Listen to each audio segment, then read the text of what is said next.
paz do Senhor aos irmãos e às pessoas que nos assistem pelo YouTube. Que Deus possa nos abençoar nessa noite, como já foi profetizado aqui, através das irmãs, do pastor. Uma noite abençoadora para nós, um dia abençoador para nós. Você que nos assiste da sua casa, né, do seu lar, que o Senhor possa te alcançar nessa noite, que o Senhor possa entrar dentro da tua casa, que a palavra de Deus ela nos alcance nessa noite. Eu tenho um recado de Deus para vocês, irmão, um recado de Deus para vocês. E quando a bispa Cássia nos convidou, eu orei a Deus, irmãos, é um dever nosso. E o Senhor ministrava muito forte comigo algumas coisas a respeito desse tema. E eu quero dizer para você que está aqui, você que está na sua casa, que Deus tem um recado para nós. Eu tenho uma palavra de Deus para vocês. Amém, irmãos? Eu queria que você abrisse sua Bíblia no livro de Amós, no capítulo de número 4 do livro do profeta Amós, no capítulo de número 4. Enquanto você encontra, eu quero externar a minha gratidão ao pastor Bispo João Bosco, que o Senhor possa te abençoar, pastor. Bispa Cássia, Deus te abençoe, que nos fez o convite. Uma honra poder estar aqui, parabenizar as irmãs pelo 16º aniversário. Glorificado é o nome de Jesus pela vida de vocês. Que vocês continuem nessa mesma força, nessa mesma garra. E glorifico a Deus, porque mesmo em meio à pandemia que nós temos enfrentado, vocês estão aqui de pé, firmes e fortes, glorificando o nome de Jesus. Amém? Que o Senhor continue sendo glorificado através da vida de vocês. Quero glorificar a Deus pela vida da minha irmã missionária Luciana. Deus abençoe sua vida, uma honra poder estar com você aqui hoje. E notificar os irmãos aqui presentes. Minha esposa não pôde vir devido aos nossos trabalhos também na nossa igreja, mas eu glorifico a Deus nessa noite por estar aqui com os irmãos. Amém? Livro do profeta Amós, capítulo 4. Vamos ler o verso que é o tema dessa festividade, desse 16º aniversário. Está inserido no verso 12 do capítulo 4 de Amós, que diz assim, olha: portanto assim te farei, ó Israel, e porque isto o farei, prepara-te, ó Israel, para encontrares com o Senhor, o teu Deus. Glória a Deus. Pode tomar o seu assento, você que está aqui. Irmãos, esse verso expressado pelo profeta, no seu capítulo 4, do verso 12, é um verso que nos salta aos olhos quando lemos esse texto. Quando nós entramos no livro de Amós, que nós chegamos no capítulo de número 4, quando chegamos no verso 12, parece que esse verso ele nos salta aos olhos, ele nos chama a atenção. Por quê? Porque é um texto que nós ouvimos desde o início da nossa conversão.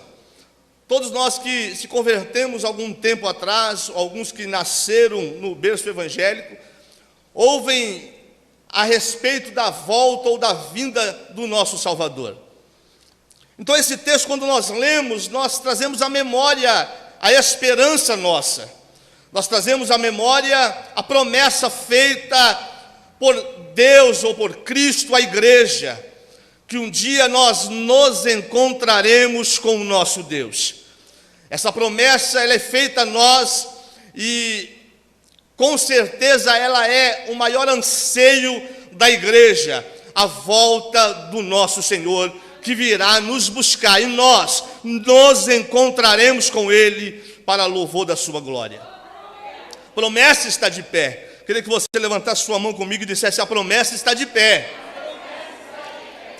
E é interessante que, é claro que esse texto não está falando, quando o texto está dizendo, olha, prepara-te para te encontrar com o teu Deus, não está falando de um encontro que nós temos no domingo à noite.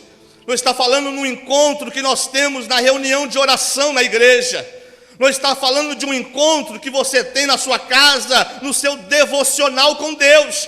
Não está falando de um encontro que nós temos diário ou semanal com o nosso Deus. Está falando claramente de um encontro que nós teremos para definir a eternidade com Deus para todo sempre. É interessante que Esse encontro é real e nós acreditamos nisso, amém, irmãos? Nós acreditamos que um dia nós nos encontraremos com o nosso Deus e nós reinaremos para a eternidade com Ele. Nós cremos nisso. E é interessante que, quando nós olhamos nesse texto, nós vamos encontrar na Bíblia inteira, né, falando a respeito da volta ou da vinda do nosso Deus, do nosso Salvador. Mas esse texto, quando nós olhamos para ele, quando nós contextualizamos ele, quando nós tentamos entender por que o profeta estava dando um grito e dizendo para o povo de Israel, dizendo: olha, prepara-te aí. Por quê? Porque você precisa um dia se encontrar com o seu Deus. Quando nós contextualizamos, nós olhamos para o cenário em que o profeta estava inserido.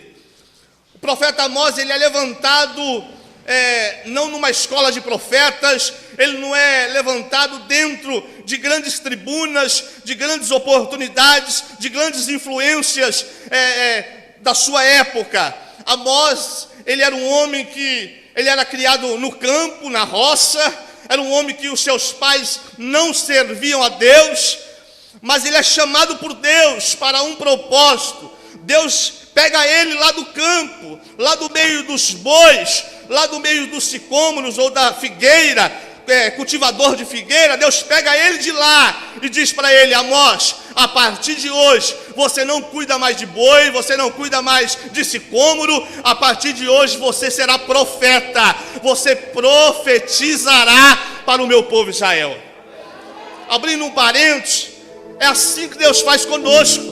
Deus não olha a nossa linhagem, da onde nós viemos, aonde nós estávamos inseridos, porque alguns aqui, irmãos, que nos assistem, alguns que estão aqui, têm um passado muito triste, talvez um passado muito pecaminoso, muito horrível, mas o Senhor mesmo assim te escolheu, te tirou de lá da onde você estava, te deu um banho com teu sangue de misericórdia, transformou a tua história e disse para mim e para você: profetiza na minha presença, na minha casa, para o meu povo. Deus estabeleceu a sua obra em nós, o teu reino em nós, e nós fomos alcançados por Deus, porque foi Ele quem nos escolheu, Ele quem nos chamou. Talvez alguém ou algumas pessoas podem olhar e dizer: mas quem era você no passado? Quem era a tua história? Quem era a tua família? Não importa. O que importa é que todo aquele que está em Cristo, nova criatura é. As coisas velhas se passaram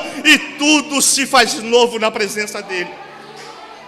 Foi Deus quem te chamou, foi Deus quem te escolheu. Talvez você está olhando para, você que nos assiste está olhando para a sua vida hoje e dizer: mas por que eu sirvo a Deus?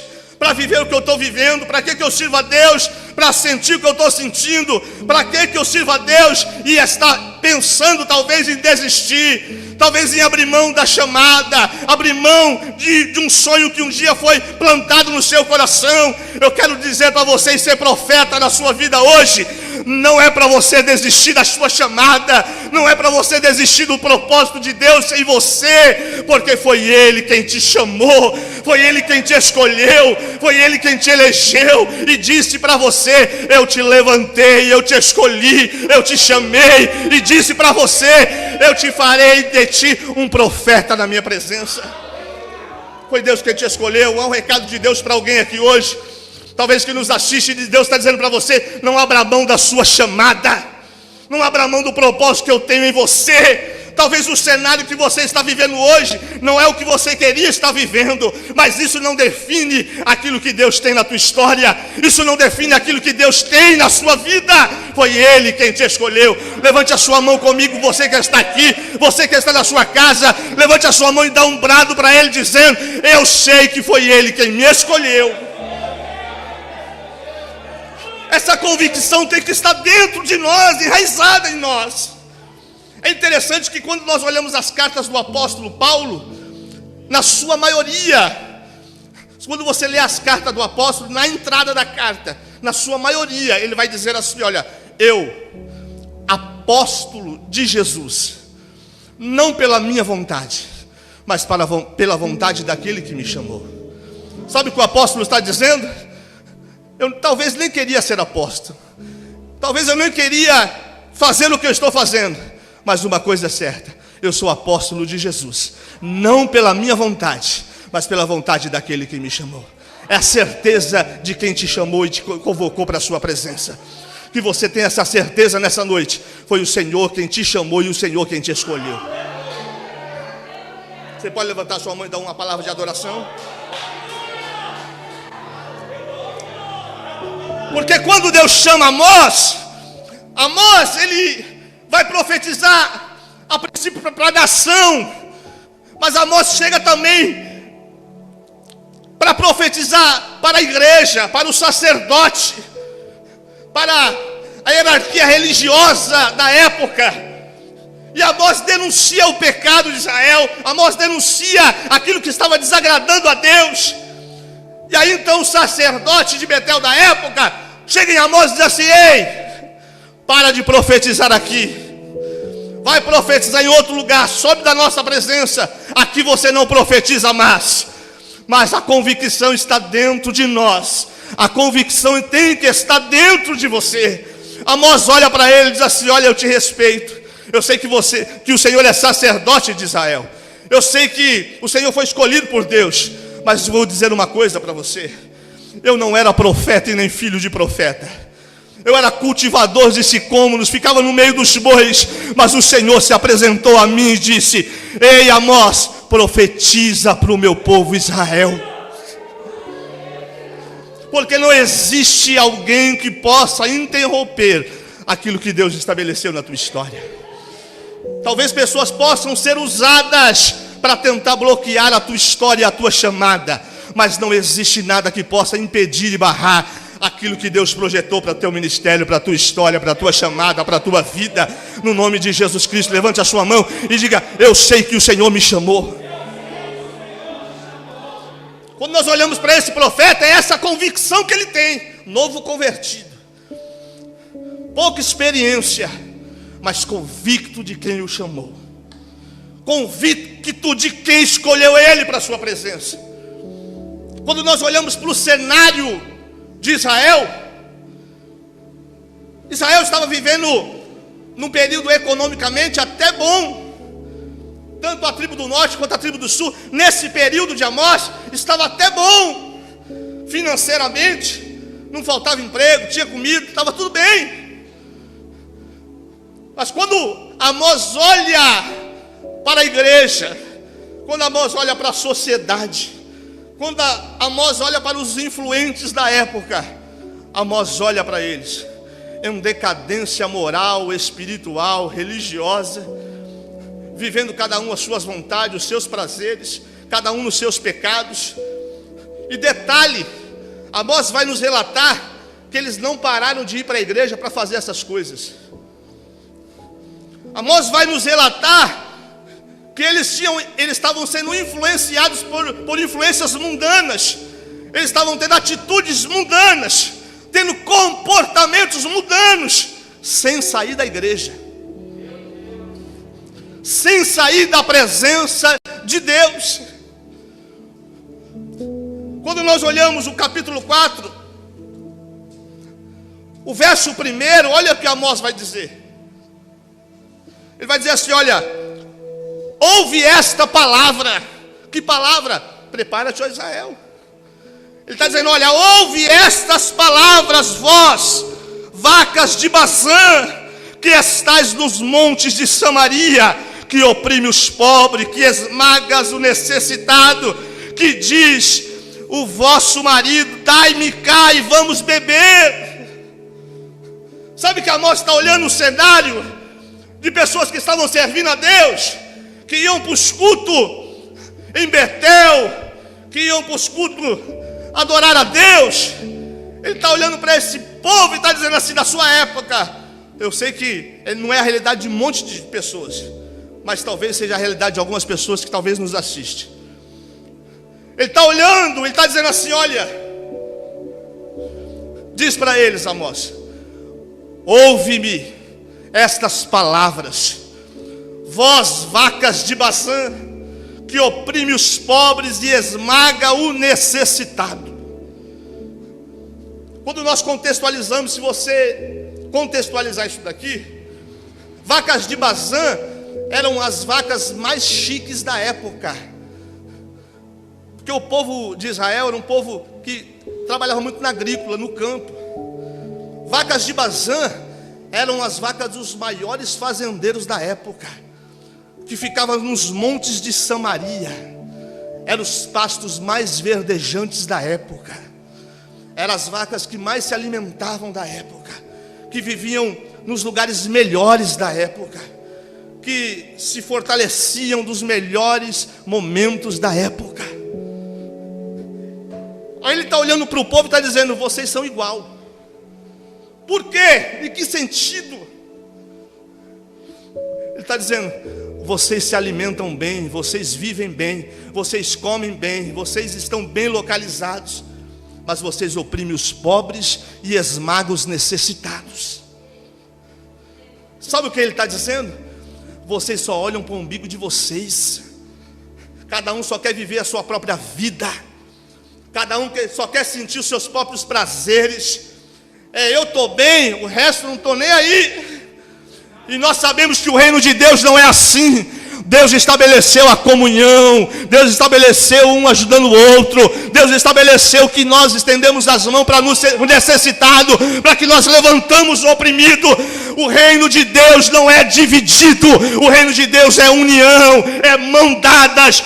O teu problema é o meu problema sim, a tua dificuldade é a minha sim, a guerra da tua casa é a minha guerra sim. Nós vamos orar pelo teu marido, para ele se converter sim, o teu filho vai ser salvo sim, a tua vida vai ser transformada sim.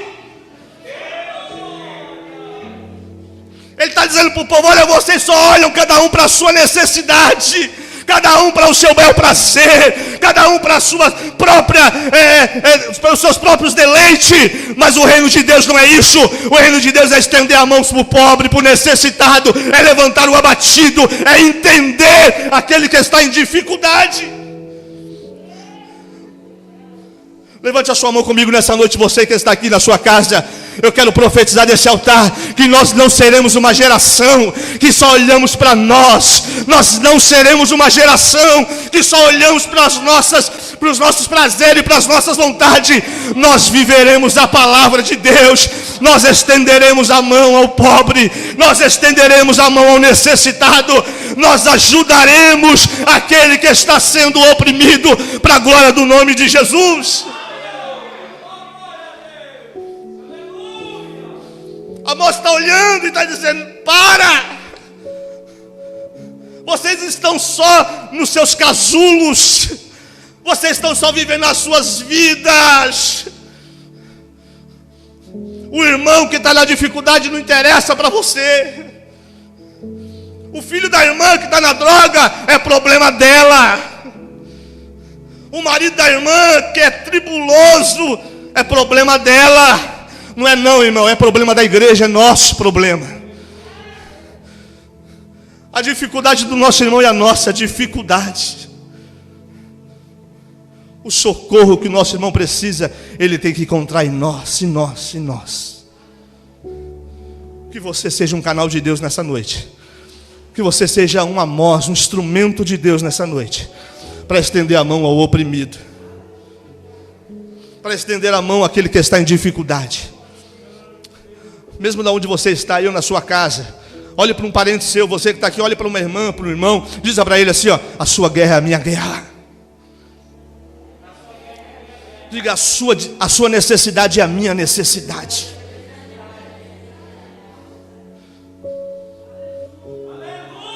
Olha que João, o último dos discípulos, lá em Apocalipse capítulo 9, o último dos discípulos, ele inicia dizendo: eu estou preso aqui na ilha de Patmos, mas vocês são irmãos meus, companheiros meus, na aflição, no reino e na perseverança.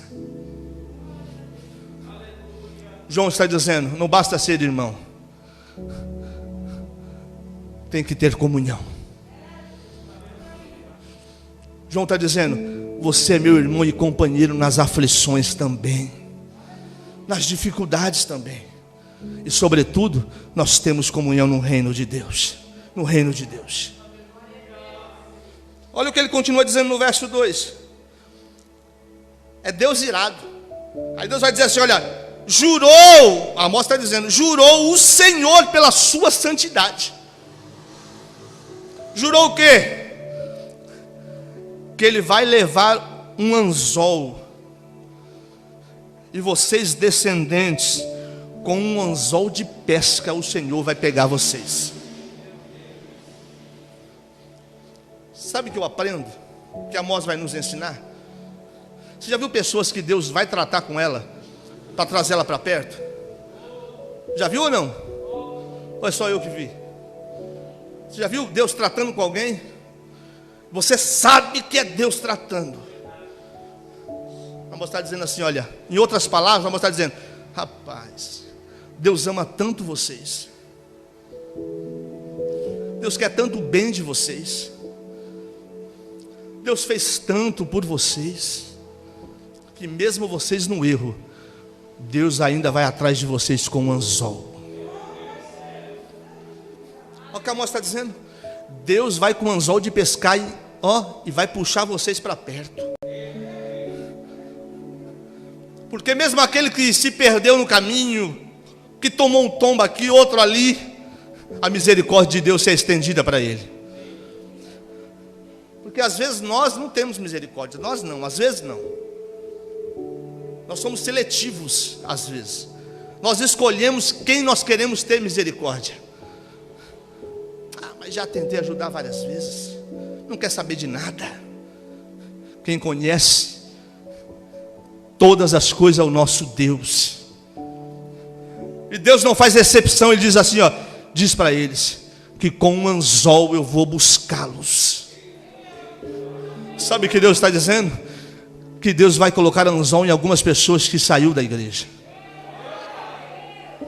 Deus está dizendo que vai colocar anzol em alguém lá dentro da sua casa. Deus vai colocar anzol em alguém que está nos assistindo aqui hoje. Deus vai colocar o seu anzol para trazer para perto dele. Olha como a graça, ela é manifestada até na antiga aliança.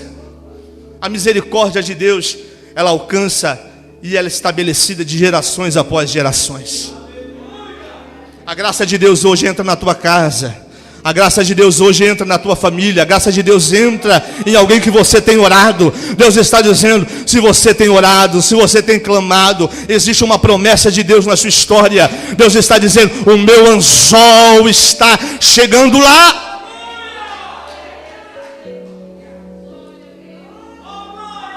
Anzol de Deus.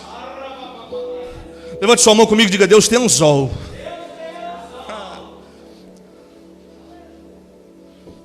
E Deus está olhando para umas pessoas que Ele está chamando, que está no pasto, está lá nas montanhas de Samaria. Lá nem lago tem. Lá nem lugar de pescar.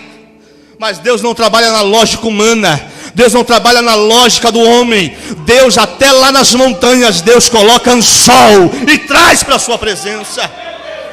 Pode estar na droga, pode estar na bebida, pode estar longe, pode estar em outro estado. O anzol de Deus alcança onde estiver.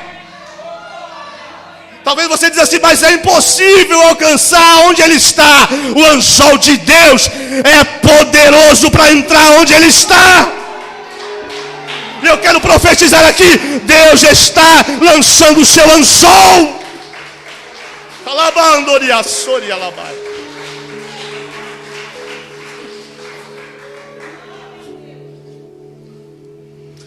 Olha no verso 4. Ide em Betel. Betel era o lugar que se adorava. E lá mesmo vocês transgridem. Ide em Gigal. Gigal também era o lugar que se adorava. E lá vocês multiplicam as transgressões. Cada manhã vocês até trazem sacrifícios. 3 vezes, de 3 em 3 dias, vocês trazem os vossos dízimos. Bate carteirinha. Amós está falando para umas pessoas que bate carteirinha. O carimbo do envelope de dízimo dele é em dia.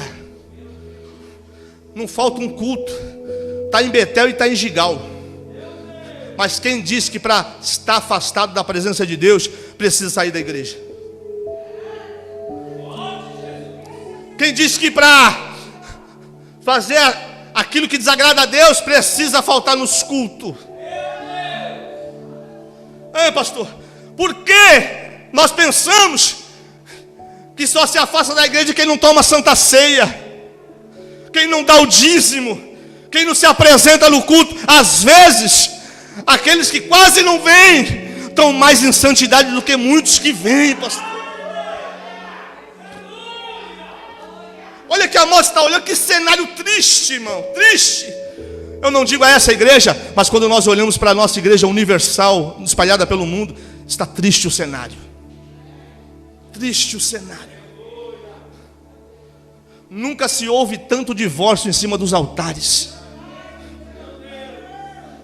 Nunca se ouve tanto casos de namorados que dormem na casa da namorada. Quem diz que precisa parar de tomar santa ceia para fazer coisas que não agradam a Deus? A moça está dizendo: olha, vocês não saem de Betel, vocês não saem de Gigal, mas vocês multiplicam as suas transgressões. Era o cenário da igreja que a moça estava olhando. Um povo que adorava, um povo que servia, um povo que não faltava nos cultos. E a moça disse: mas as transgressões de vocês têm chegado às narinas de Deus. Olha o verso 5. Ele diz assim: olha, vocês oferecem sacrifícios de louvores. Porque na igreja é um lugar que se adora, sim ou não? Sim ou não?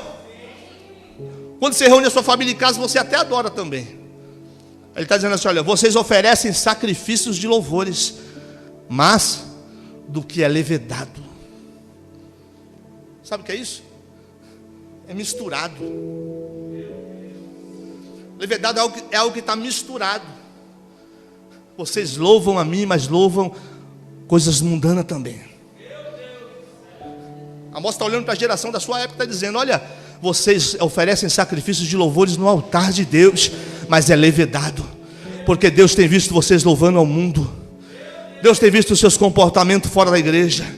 Deus tem visto a atitude de vocês fora do altar. Deus tem olhado e visto todas as coisas. Isso é triste, irmão, triste. Mas eu preciso dizer isso aqui para algumas pessoas que nos assistem. Isso é uma realidade de um monte de gente. Adora no altar de Deus e adora as coisas do mundo. Mas Deus já estabeleceu desde a eternidade que Ele não divide a sua glória com ninguém, com ninguém, com ninguém. Não tem como adorar dois senhores. Eu adoro a Deus na igreja, adoro ao diabo no mundo. Não tem como. Ou eu sou de Deus, irmão, ou eu não sou. Levante a sua mão, só quem é de Deus aqui. Só quem é de Deus, só quem é de Deus. Diga: eu sou de Deus, eu nasci para o altar. Irmãos, eu não fui gerado no altar de Deus. Eu me converti com 19 anos. Mas eu tenho certeza de uma coisa: eu nasci para o altar de Deus. Oh, glória! Deus me tirou com mão forte de onde eu estava, mudou minha história, e faz 23 anos que eu sirvo ao Senhor, e eu vivo para o altar de Deus. Glória ao nome de Jesus. A moça está dizendo: para de subir e adorar a Deus, porque Deus conhece a vida de vocês. Deus sabe quem você é. Deus sabe a tua história. Quem disse que o pastor precisa descobrir? Quem disse que o líder precisa descobrir? Deus já sabe todas as coisas. Salmo 139, o salmista diz: quando eu me deito, o Senhor sabe. Quando eu levanto, o Senhor sabe. Antes que palavra chegue à minha boca, o Senhor já sabe. Não tem como se esconder de Deus. O salmista vai dizer: para onde eu fugirei da tua presença? Se eu tomar a asa das alves e voar sobre a extremidade do mar, lá o Senhor me vê. Se eu pegar a minha cama e fizer nas profundezas, lá o Senhor também está me vendo. Porque Deus vê todas as coisas. Ninguém, nada escapa do olhar de Deus.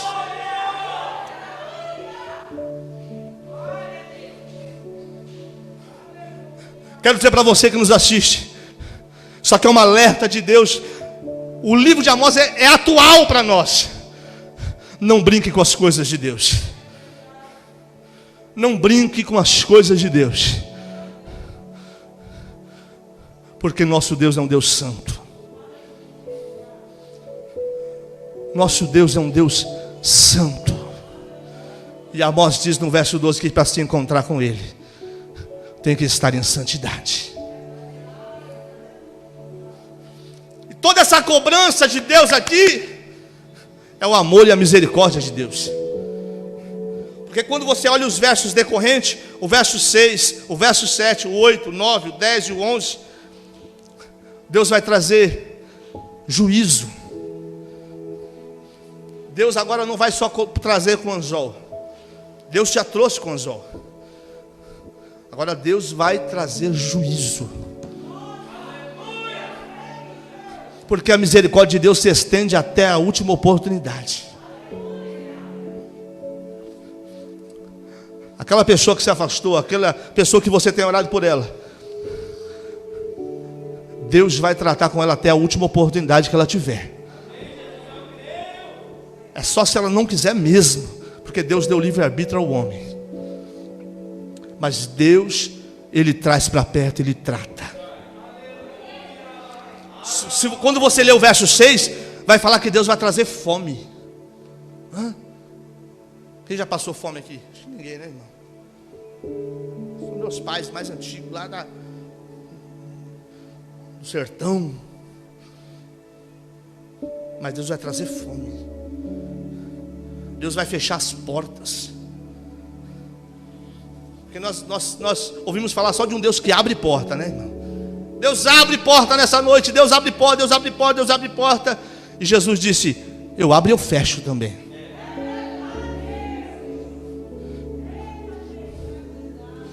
Deus abre e Deus fecha a porta também. Para que Deus fecha a porta? Para não perder alguém. Porque se você permanecer, ou se alguém permanecer na porta que está, ela vai se perder. Deus fecha, tranca ela, daqui você não sai, para não perder ela.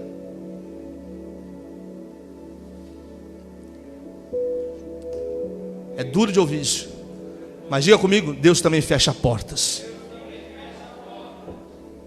Às vezes nós se desesperamos, né? Quando alguém da nossa casa, da nossa família, fica desempregado. Nós falamos: Senhor, foi o Senhor que abriu essa porta, nós oramos. E agora está com a dívida do apartamento, está com a dívida do carro, está pagando aluguel, recém-casado. O que nós vamos fazer, Senhor? E Deus está dizendo: eu fechei a porta para não perder ele. Eu fechei a porta para trazer ele mais para perto de mim. Porque tem pessoas, irmão, que só ora quando Deus fecha as portas. Tem pessoas que só vêm para o ensaio quando Deus fecha as portas para ela. Tem pessoa que só entra no mistério pentecostal quando ela está sendo, tratada por Jeová. Aí ela produz. Então tem portas que não é o diabo, tem portas que é Deus quem fecha, para trazer para perto dele. Olha o que Deus vai dizer: vou trazer a seca também, vou fechar o céu, não vai chover. Olha o que Deus está dizendo aqui, vou interromper a colheita. Porque tem pessoas que Deus abriu a porta, Deus mandou chuva na horta dela, ela já estava pronta para colher os frutos da sua plantação. Mas Deus é um Deus, irmão, que conhece todas as coisas. Mas como Deus conhece o coração do homem, irmão. Aí Deus diz assim: olha, vou interromper a colheita. Ele até teve a porta aberta, ele até viu a chuva caindo na plantação, ele até plantou, mas não vai colher. Por enquanto não agora. Tem um monte de pessoas que estão com a horta cheia, porém com a colheita tardada. Mas o bom de tudo isso é que Deus só está fazendo isso para trazer para perto. Só para trazer para o colo dele, para a presença dele, para próximo dele. Para não perder. Então não reclame quando Deus fechar uma porta, quando Deus não mandar chuva e quando Deus não der abundância na colheita. Deus é um Deus que cuida de nós em todo o tempo. Se Ele tiver que enviar corvos para nos alimentar, Ele vai enviar. Ele não vai deixar você padecer, Ele não vai deixar você perecer. Deixa Deus trabalhar da forma que Ele precisa ou que Ele quer trabalhar. Olha o que Deus vai mandar. Deus vai mandar até enfermidade. Está aí, ó. No verso 10. Guerra. Tudo isso para trazer para perto. Para trazer para próximo dele. Aí então Amós dá o brado do verso 12 dizendo: porque isto eu farei.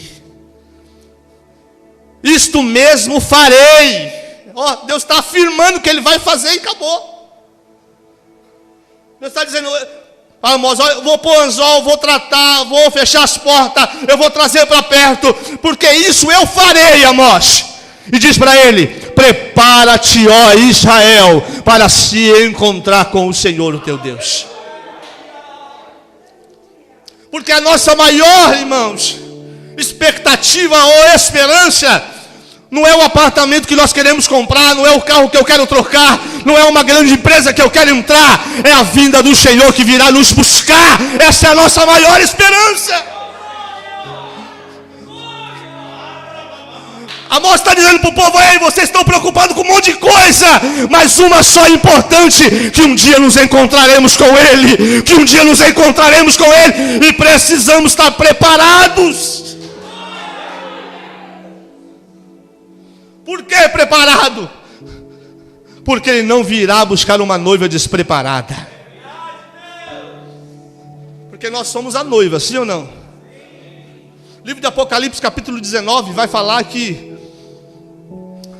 Cristo é o noivo e a igreja é a sua noiva. Oh glória. Apocalipse 19. Lá relata o encontro do noivo com a noiva. E nós sabemos que o noivado não é fácil. Eu já fui noivo. E quando eu me noivei com a minha atual esposa, atual e única. Nós noivamos, namoramos e noivamos. E o nosso noivado durou 1 ano, o período, 1 ano. Porque crente não fica muito tempo noivado não, viu? 1 ano noivo. Irmão, que luta. Quem já passou por noivado aqui? É difícil, não é? Que guerra. Oh, que luta, pastor João Bosco. Difícil, uma luta. O período do noivado é difícil, não é fácil. Nós espiritualizando, se na terra viver um noivado não é fácil, nosso período de noiva e noivo não é fácil, irmão. Não é fácil caminhar para o altar de Deus, para os braços do noivo. Não é fácil se manter imaculado, maculada, puro, em santidade, com vestes brancas, para encontrar com o noivo. Mas é necessário. Infelizmente, muitas pessoas no período do noivado desistem. Não quero mais casar. Eu abro mão. Eu desisto. Mas eu quero dizer para nós que estamos aqui, para você que nos ouve, não abra mão desse noivado, porque um dia o casamento acontecerá. Está mais próximo do que nós pensamos. O autor aos Hebreus vai dizer: segura aí, só mais um pouquinho de tempo, e aquele que há de vir virá. E é interessante que Apocalipse 19 vai relatar o encontro do noivo e da noiva no dia do casamento. E nós nos encontraremos aonde? Nas bodas do Cordeiro. Nós nos encontraremos com o noivo.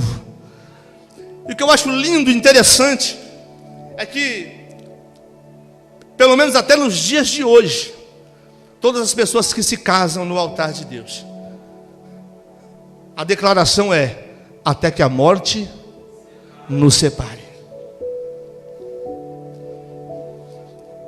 Todos que casam no altar e na presença de Deus declaram: estou casando contigo, e até que a morte nos separe. Por quê? Porque só a morte pode separar um casamento. Mas nas bodas do Cordeiro, quando a noiva chega lá, a morte já foi vencida. A morte já não existirá. E aí vai se cumprir o que o apóstolo disse aos Coríntios, e dizendo: o que nos separará do amor de Cristo? O perigo, a espada, o porvir, a peste, a fome. E lá no final ele vai dizer: nem a morte poderá nos separar. Por quê? Porque nós já estamos junto com o noivo nas bodas do Cordeiro, reinando para toda a eternidade. Levante a sua mão comigo e diga: um dia eu estarei lá. Um dia eu estarei lá com o noivo nas bodas do Cordeiro, e o casamento acontecerá, e nós reinaremos para toda a eternidade com o nosso Deus para todos sempre. Olha 2 capítulos depois, Apocalipse 21. A igreja já se encontrou com o noivo, já está na eternidade. Apocalipse 21 não vai chamar mais de noiva, vai chamar de esposa do Cordeiro. Porque nós já estamos com o Cordeiro casado, reinando para todo sempre, e nem a morte vai nos separar de Jesus mais. Eu quero dizer para você nessa noite que vale a pena esperar. Vale a pena suportar as dificuldades da vida. Vale a pena ser taxado às vezes por tantas coisas e por tantos nomes. Vale a pena às vezes perder alguns passeios para poder estar aqui na presença de Deus, nos trabalhos da igreja, envolvida no reino de Deus. Vale a pena. Para os jovens que nos ouvem, vale a pena dizer não para o fluxo, para vir para o culto de Santa Ceia e participar do corpo e do sangue de Jesus. Vale a pena deixar de tocar para o mundo e tocar para a glória do nome de Jesus. Vale a pena. Vai valer a pena aquele grande dia, irmãos, de você abrir mão de alguns domingos, de alguns feriados, de passear com a sua família, porque a igreja estabeleceu um trabalho nesse dia. Vale a pena abrir mão de tudo isso, porque um dia nós estaremos para toda a eternidade com Cristo. Levante a sua mão comigo assim e diga: vale a pena. Um dia Jesus virá, e nós precisamos estar prontos e preparados para se encontrar com o Cordeiro. Porque o apóstolo diz que um dia ele virá, ele vai nos chamar para as bodas, e esse dia ele vai aparecer nas nuvens, ao som da trombeta e a voz do arcanjo, e vai dizer o seu nome, e dizer para você: sobe, vem para cá, noiva minha e amada minha. Jesus vai chamar você pelo seu nome e dizer: sobe, minha noiva. Sobe, minha noiva, para se encontrar comigo.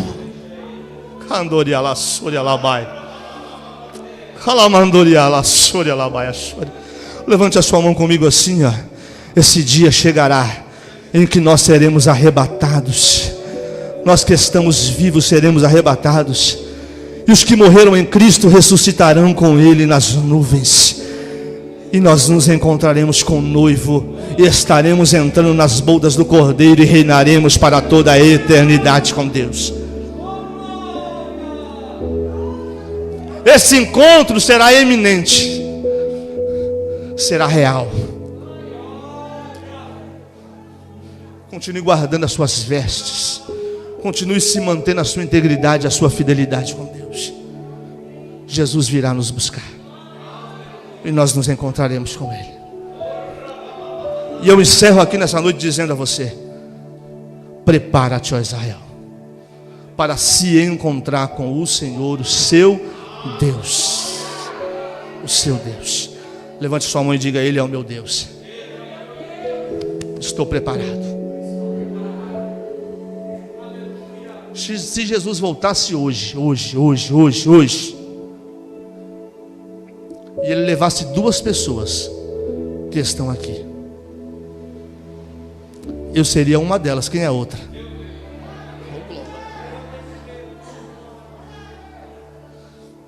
Que Deus te abençoe, meus irmãos. Fique com essa palavra no seu coração. Você na sua casa, que Deus te abençoe. Que Deus possa alcançar a tua história, a tua vida. Você que está afastado do Senhor, volte para Ele hoje. Procure algum dos irmãos aqui do departamento da igreja. Volte para Cristo. Esteja preparado para o arrebatamento da igreja, porque isso acontecerá. Nós nos encontraremos com Jesus. Se prepara. Volte para Jesus. Você que ainda não aceitou, aceite a Cristo como o Senhor da tua vida. Há uma oportunidade de Deus para você. E que se você não aceitar hoje, nós vamos profetizar aqui em comunhão, que o anzol de Deus te alcance. Que o anzol de Deus te traga para perto. E você tenha a oportunidade de se converter a Jesus. Queria pedir para a igreja ficar de pé comigo. Queria que você na sua casa colocasse a mão no seu coração. E você a cada dia pedisse para Deus te ajudar. No período do noivado. Peça para Ele te dar força, te dar sabedoria, te dar estratégia, tirar a sua ansiedade. No nome de Jesus Cristo. Curva a sua cabeça, coloca a mão no seu coração, vamos orar. Pai, no nome de Jesus, nós queremos aqui nessa noite, diante da Tua palavra, Senhor, glorificar o Teu nome e bendizer a Tua santidade. Deus abençoe cada irmão aqui presente, aqueles que nos assistem, aqueles que irão nos assistir após essa transmissão. Senhor, que o Senhor possa alcançar a cada lar, a cada família, a cada vida, Senhor. Que a Tua palavra aqui, meu Deus amado, a espada possa alcançar a cada um de nós, ó Deus, dentro das nossas necessidades. Cada um de nós conhecemos as nossas mazelas e sabemos aonde precisamos melhorar, Senhor. Nos ajuda, Espírito de Deus. Nos ajuda, Senhor, a vivermos uma vida de santidade, a andarmos com integridade diante da Tua presença, a romper os desejos da vida, a vencer os desejos que nos assolam. Nos ajuda, Senhor. Nós queremos e esperamos a Sua vinda, Jesus. Nós queremos e ansiamos e desejamos nos encontrar com o Senhor, ó Deus. Oh glória. Nós desejamos a Tua presença, Senhor. Nós desejamos reinar com o Senhor para toda a eternidade. Nós desejamos estar com o Senhor para sempre. Nos ajuda, Senhor. Alcança cada um de nós e confirma os Teus propósitos. No nome de Jesus. No nome de Jesus. No nome de Jesus. Queria que você aplaudisse a Jesus.